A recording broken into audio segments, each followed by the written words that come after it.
बच्चों, मुझे याद है कि हम लोग शायद म्यूचुअल इंडक्शन पढ़ रहे थे ना। मैंने इसमें कुछ लिखवाया भी था क्या?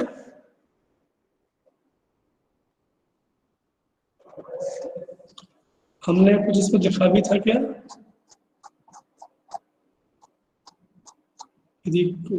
ये ओके, चलिए। तो शायद मैंने आपको ये बताया था, मेरे ख्याल से मुझे याद आ रहा है कि म्यूचुअल इंडक्शन क्या होता है। उसमें मैंने आपको बताया था कि कैसे प्राइमरी कॉइल को जो हम जब सेकेंडरी कॉइल में हम चेंज करेंगे प्राइमरी कॉइल में, जिससे कि सेकेंडरी कॉइल में वो चेंज हो जाता है। ठीक है ना? तो अब ऐसी स्थिति में क्या है, हम लोग क्या करें वो देखिए आप। ठीक, इसमें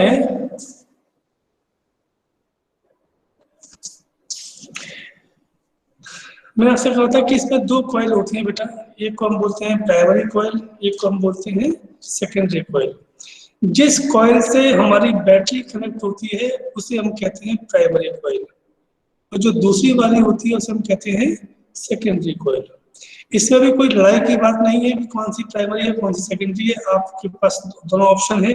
आप चाहें तो पहली वाली को प्राइमरी और दूसरी को सेकेंडरी कर सकते हो, आप चाहो तो दूसरी को प्राइमरी और पहली को सेकेंडरी कर सकते हो।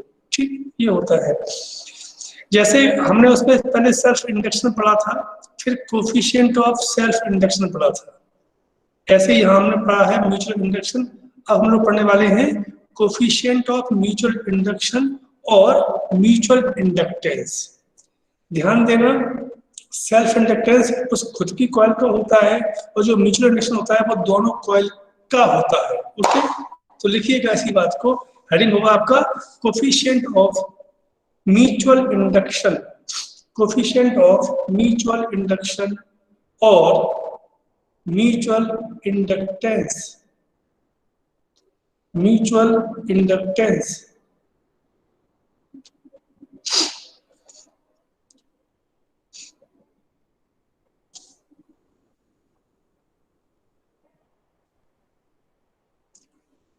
we know that we know that the magnetic flux, we know that the magnetic flux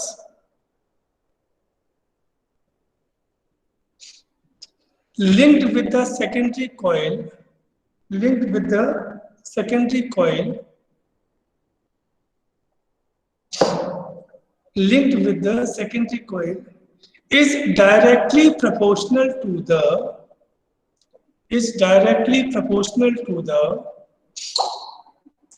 is directly proportional to the current,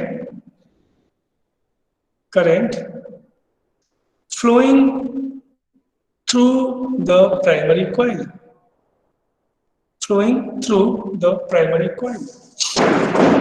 That is ये।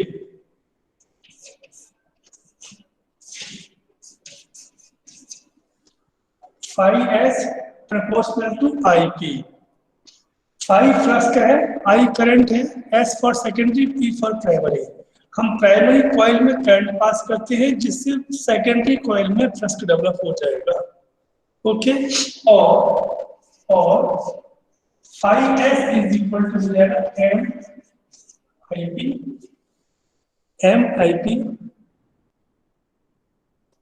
where capital M is proportionality constant, where capital M is proportionality constant, and known as coefficient of mutual induction, coefficient of mutual induction or mutual inductance, mutual inductance।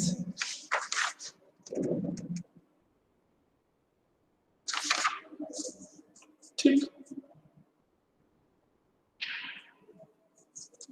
अब लिखिए बेटा, if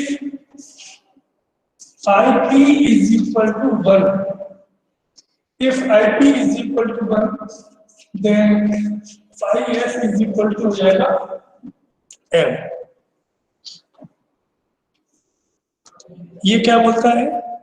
इसका मतलब हुआ कि जो mutual inductance होता है is numerically equal to the magnetic flux which linked with the secondary coil is equal to that by passing unit current in primary coil। यदि आप प्राइमरी कॉइल में यूनिट करंट पास करते हैं तो उससे जो सेकेंडरी कॉइल में flux develop होता है उसी को हम लोग म्यूचुअल इंडक्टेंस कहते हैं। ये सेम टू सेम वैसी ही है।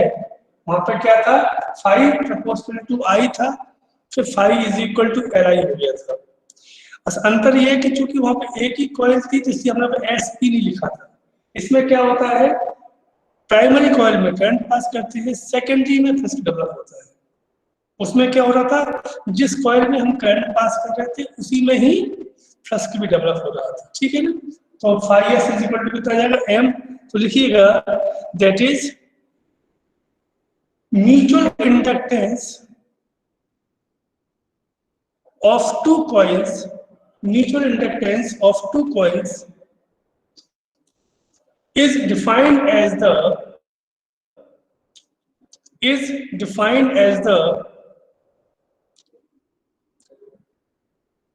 magnetic flux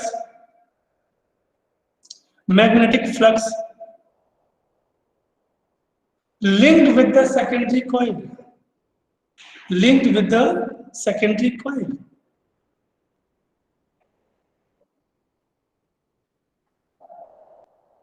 किसकी वजह से, due to the flow of unit current, due to the flow of unit current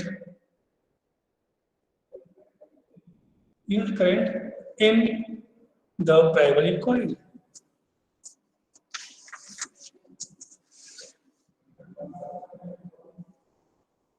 आगे लिखिए, it's SI unit is also henry, it's SI unit is also henry. इसकी जो unit होती है वो भी बड़ी होती है जो सेल्फ इंडक्टेंस की होती है, यानी कि Henry.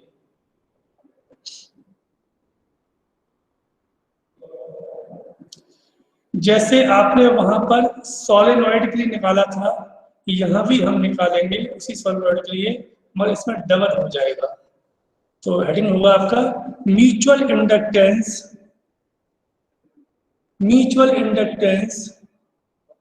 of two long coaxial solenoid,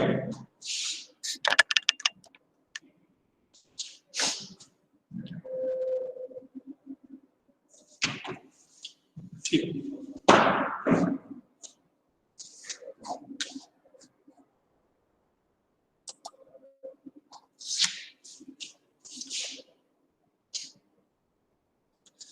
इसमें क्या करेंगे हम लोग,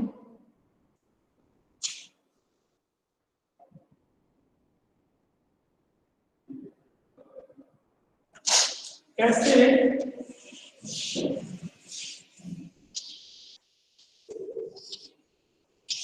एक कॉइल ले लिया आपने, ठीक है, और इस कॉइल में से I1 करंट पास हो रहा है, ठीक है।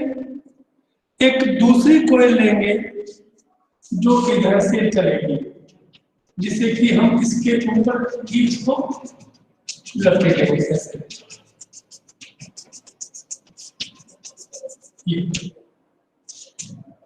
और ये ध्यान रखते हुए इसकी जो लेंथ है वो कितनी है, बना लीजिए।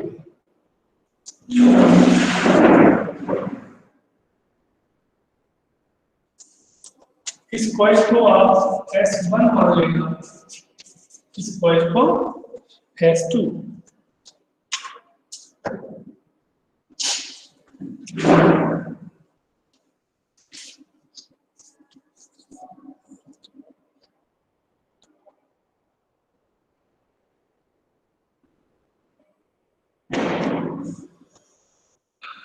बन जाए तो बेटा मुझे बता देना।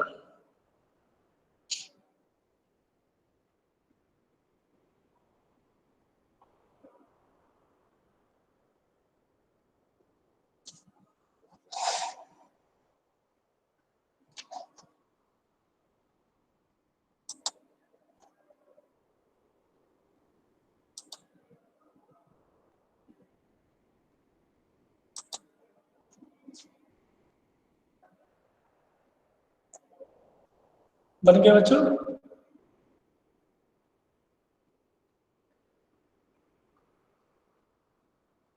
Yes sir.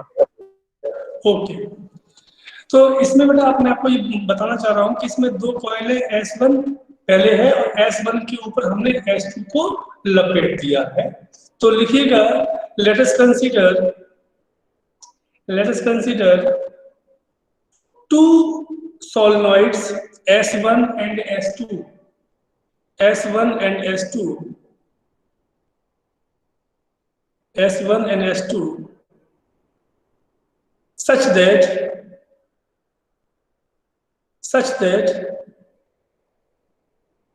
the solenoid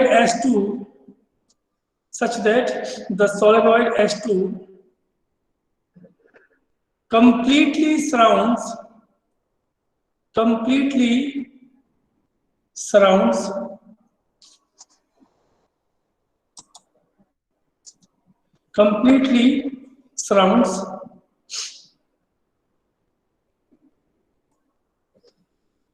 the solenoid S1,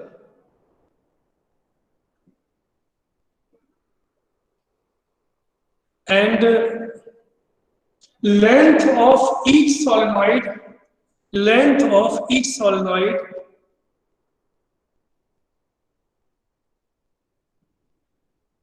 is small l,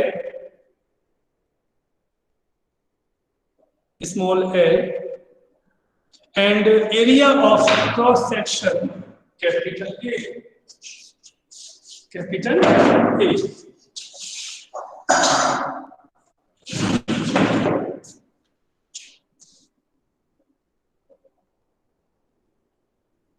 If N1 and N2, if N1 and N2 be the number of turns, be the total number of turns of solenoid S1 and S2.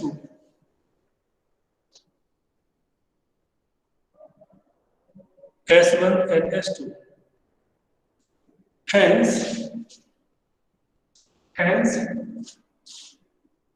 number of turns per unit length. Hence, number of turns per unit length in solenoid S1. N1 is ठीक है ना? Number of turns per unit length in solenoid S1, N1 is equal to N1 upon N. Similarly,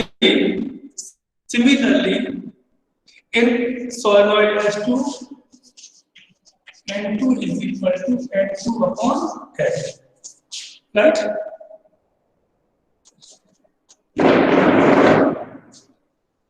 अब देखिए, let I1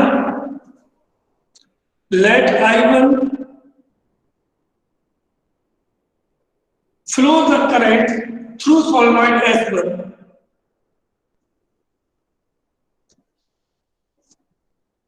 I1 current flow through the S1. Then magnetic field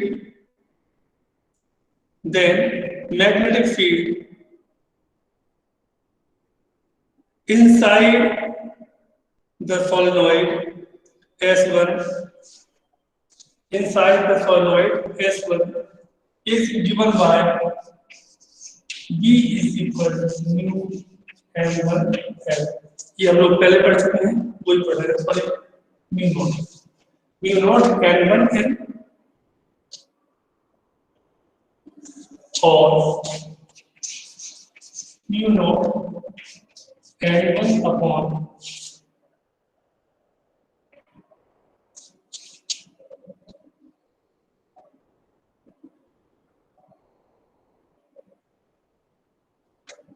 ये क्या है, sorry, ये 5 upon N1 upon N 5 कितना आ गया B is equal to mu naught N I, mu naught N I होता है ना, तो यहाँ पर N1 फाइव वैल्यू चलती है आपको ये पता है फाइव क्या होता है, बी इंटू ए होता है, phi is equal to B A cos theta, फिर यहाँ पर जीरो हो जाएगा तो वन हो जाएगा। तो लिखिए therefore magnetic flux, therefore magnetic flux linked with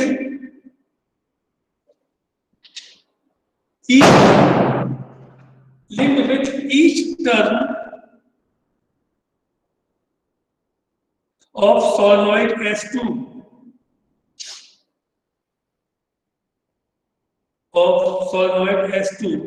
is given by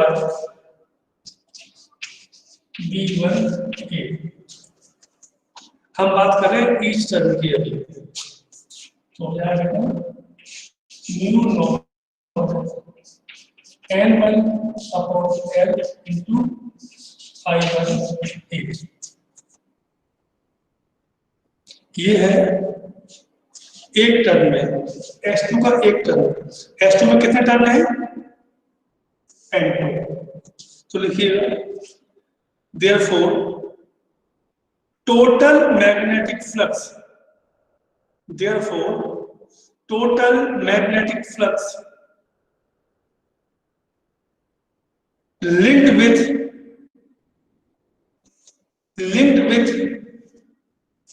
N2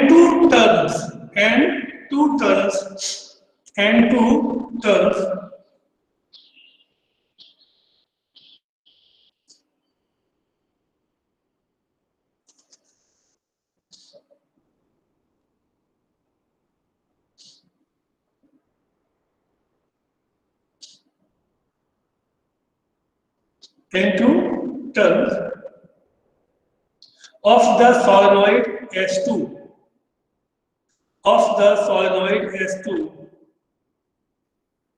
is क्या हो जाएगा, 5 2 इज इक्वल टू क्या लिखोगे आप, ये B1A इंटू N2। B1A की लिखिए वैल्यू लिखते यहाँ पर, तो mu naught N1 I1A N2 upon L, ये आ गया 5। ठीक है, इसे आप equation number 1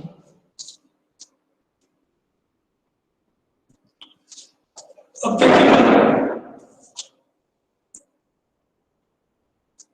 but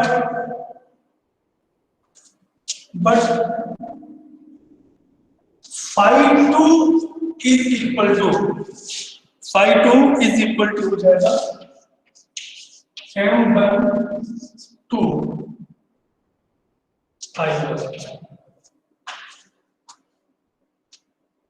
M12 I1 याद करो, अभी लिखा है मैंने 2 मिनट पहले लिखा है, वो क्या लिखा है 5s is equal to MIP, ध्यान देना 5s is equal to MIP, s मतलब सेकेंडरी, p मतलब प्राइमरी, 1 2 का मतलब क्या है 1 से 2 में, 1 से 2 में। ओके, ये इसे आप क्वेश्चन नंबर 2 मान लीजिएगा। Comparing equation first and second, so we have M12 is equal to mu naught N1 N2 A upon F, yeah, M12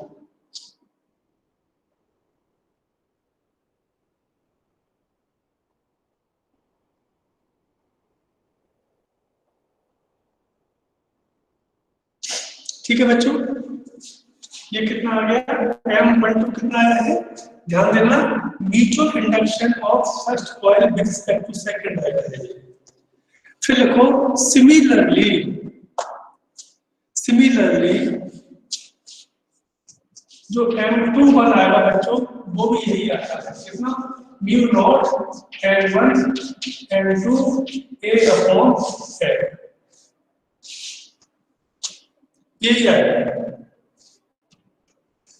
बस उसमें कुछ नहीं होता है, यहाँ B1 है, यहाँ 2 हो जाएगा, यहाँ 2 हो जाएगा, यहाँ 2 हो जाएगा, यहाँ 2 हो जाएगा, यहाँ 2, यहाँ 1, यहाँ 1, यानी कि यहाँ 1 था 1 2 इसका मतलब क्या होगा, पहले हम प्राइमरी कॉइल में करंट दे रहे थे, अब सेकेंडरी में देंगे, कुल मिलाकर के सेम आएगा। तो आप लिख सकते हो सिमिलरली फर्स्ट एंड सेकंड। आप देख सकते हो इसका मतलब क्या हुआ कि चाहे फर्स्ट से सेकंड में हो चाहे सेकंड से फर्स्ट में हो, कोई फर्क पड़ता नहीं है, सेम ही आता है। तो लिख दो, ये इक्वेशन आपकी थर्ड आ रही थी, इसको फोर्थ मान लो। फिर लिखो from equation third and fourth,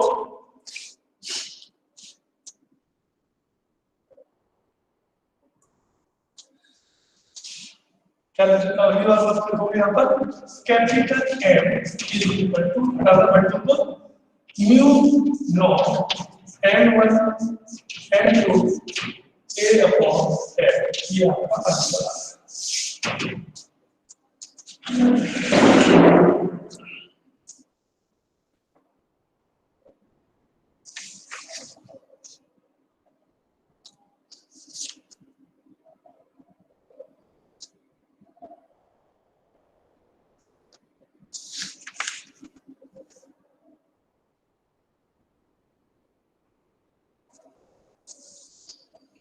अब यहां पर एक बात देखो बच्चों, जो बड़ी इंटरेस्टिंग बात होगी कि जब हम ये कह रहे हैं कि प्राइमरी से सेकेंडरी में गया, सेकेंडरी से प्राइमरी में आया, लेकिन जब प्राइमरी में से करंट पास होगा, ये बात सही है कि सेकेंडरी में पहुंच गया, लेकिन प्राइमरी में खुद का भी तो अपना सेल्फ इंडक्टेंस होगा, ऐसे ही जो सेकेंडरी है उसमें भी तो ऐसे ही होगा। यानी कि वहां पर वास्तव में इस सिस्टम में 3 काम होंगे, पता है आपको। एक म्यूचुअल इंडक्टेंस होगा पहली और दूसरी कॉइल के बीच में, और 2 और होंगे, उन्हें हम कहेंगे self inductance of first coil and self inductance of second coil. आपको मैं पढ़ा चुका हूं, यदि आपको याद हो कि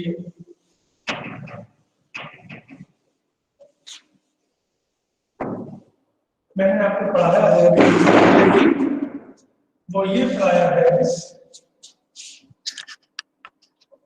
कि जो L आया था वो कितना था, mu naught N square A upon L, यही था ना, यही था ना, आया ना L।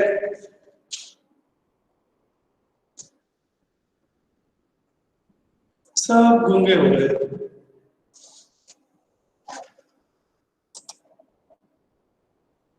कोई तो बोलो।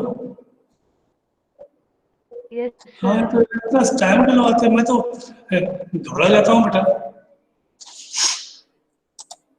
तो सर वीडियो क्लियर नहीं आ रहा सर। ये प्रॉब्लम सबके साथ है क्या? हाँ सर। ओके, बीच में एम एन का थोड़ा कंफ्यूजन हो रहा है बीच बीच में। अच्छा अच्छा, यस वीडियो क्लियर नहीं आ रहा है मुझे से। ओके ओके, अभी क्या क्वेश्चन, अभी ठीक चल रहा है? अभी क्या चलाता है थोड़ा थोड़ा। नहीं बेटा, एक्चुअली में क्या हो रहा है कि मैं ये देख रहा हूँ कि मैं बोले हमारा तो हम सब भाई भाई है इस मामले में, तो कि मैं यहाँ भी देख रहा हूँ कि आप लोग भी बार बार जा रहे हो, बार बार आ रहे हो, बार बार जा रहे हो, बहुत से लोग उसमें से हो रहा है। ऊपर देखो, है ना, तो वो करेक्शन जा रहा है आ रहा है, तो थोड़ा सा ये अभी 2-3 दिन से देखने में आ रहा है कि प्रॉब्लम ज्यादा आ रही है ना, तो उसको थोड़ा सा भुगतना पड़ेगा अपने को। खैर कोई बात नहीं, अब हम थोड़ा सा भी कल तो, आज तो फिर भी ठीक है, कल तो बहुत ही बहुत ही बड़ी चीज थी। कल तो मैंने भाग भाग के क्लास की थी। खैर आंसर ये था L is equal to mu naught N square A upon L था। यदि हम यहाँ पर दो कॉइल माने तो आप उसमें एक क्या लिखोगे, ये हो जाएगा L1, ये हो जाएगा आपका N1 स्क्वायर। ऐसे ही L2 क्या हो जाएगा, mu not N2 square A upon L, right. तो आप एक downloading relation between self inductance and mutual inductance heading अगली पहले,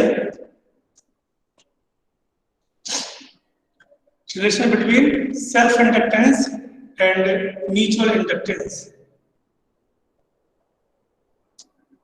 relation between self inductance and mutual inductance.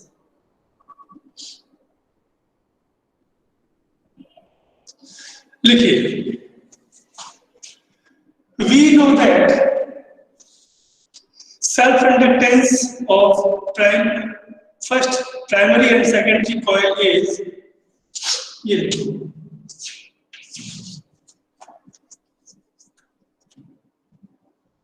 L1 is equal to mu naught L1 square A upon L, L2 is equal to mu naught L2 square A upon L, right? फिर लिखिए multiplying both, then we have L1 L2 is equal to, आप दोनों multiply कर दिया तो क्या हो जाएगा, mu naught square N1 square N2 square A square upon L square, right. So आप इसको अगले स्टेप में L1 L2 is equal to mu naught N1 N2 A upon L का होल स्क्वायर लिख सकते हैं बच्चों।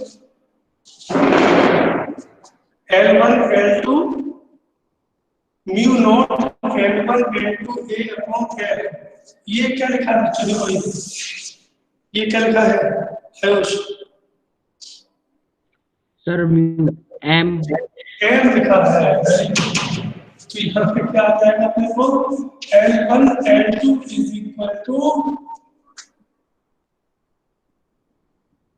M होल स्क्वायर, या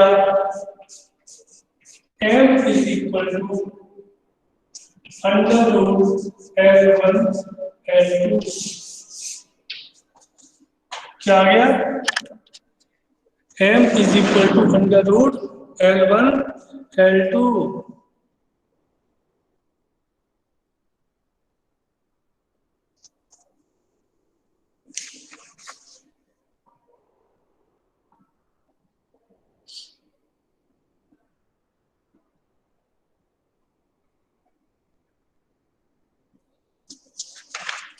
अब यहां देखो तो m की वैल्यू कितनी आ रही है, under root L1 upon L2 ये आ रहा है इसमें। अब यहाँ देखने वाली बात ये है कि आप ये कह सकते हो कि जो दोनों कॉइल होती हैं उनका जो सेल्फ इंडक्टेंस का जो ज्योमेट्रिकल मीन होता है वो उसके म्यूचुअल इंडक्टेंस के बराबर होता है। अब यहाँ पर आप एक डालो heading, coefficient of coupling, coefficient of coupling,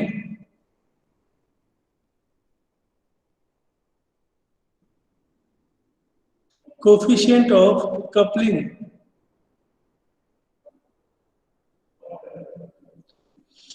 लिखिए coefficient of coupling between two coils, coefficient of coupling between two coils having self inductance L1 and L2, having self inductance L1 and L2, L1 and L2 and mutual inductance capital M, capital M,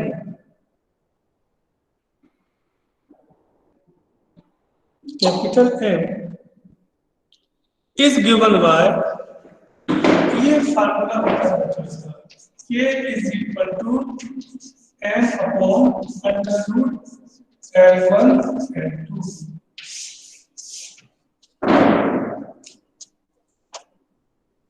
बच्चों इसको देखो, यदि ये हम यहाँ रखें तो K की वैल्यू कितनी आ जाएगी, 1 आ जाएगी। यदि K की वैल्यू 1 आती है बच्चों तो उसे हम लोग एक आदर्श, एक आइडियल कंडीशन बोलते हैं उसको। और अदरवाइज क्या होता है कि K की वैल्यू हमेशा 1 से कम ही आती है। यदि K की वैल्यू 1 है तो आप बोल सकते हो कि ये एक आइडियल कंडीशन है ना। तो लिखिए आगे, the values of K, the values of K lies between 0 and 1, 0 and 1।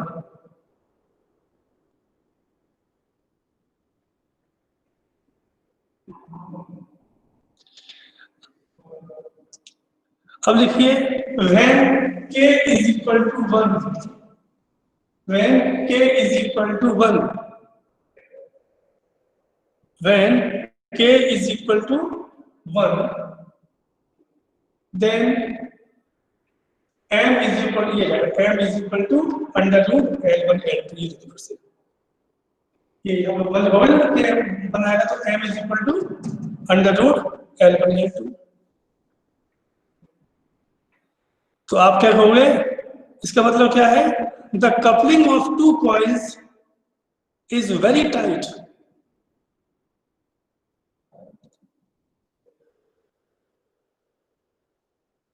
The coupling of two coils is very tight. दूसरा होता है number 2, when K is equal to 0। ये दोनों ही लगभग इम्पॉसिबल होती हैं, ये भी संभव नहीं, ये भी संभव नहीं। The coupling of two coils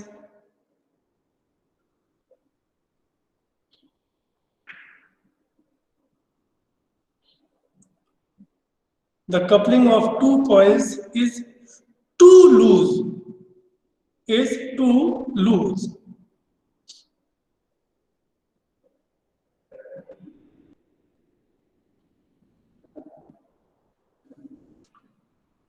नीचे थर्ड पॉइंट डाल दो, जनरली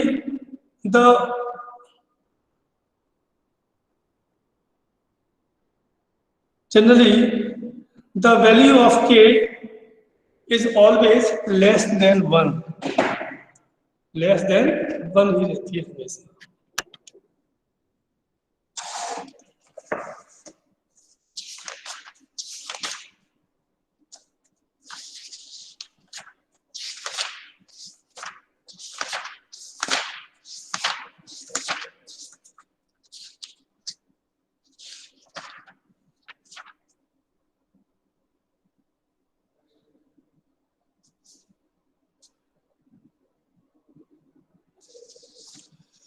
चलिए साहब, तो ये हमारा बड़ा आज का खत्म हो गया।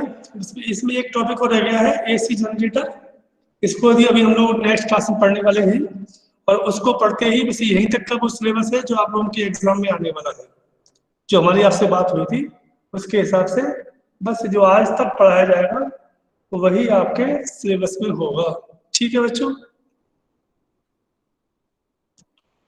हम लोगों ने अभी कोई डेट तो अभी तय नहीं की ना, क्या कर लिए?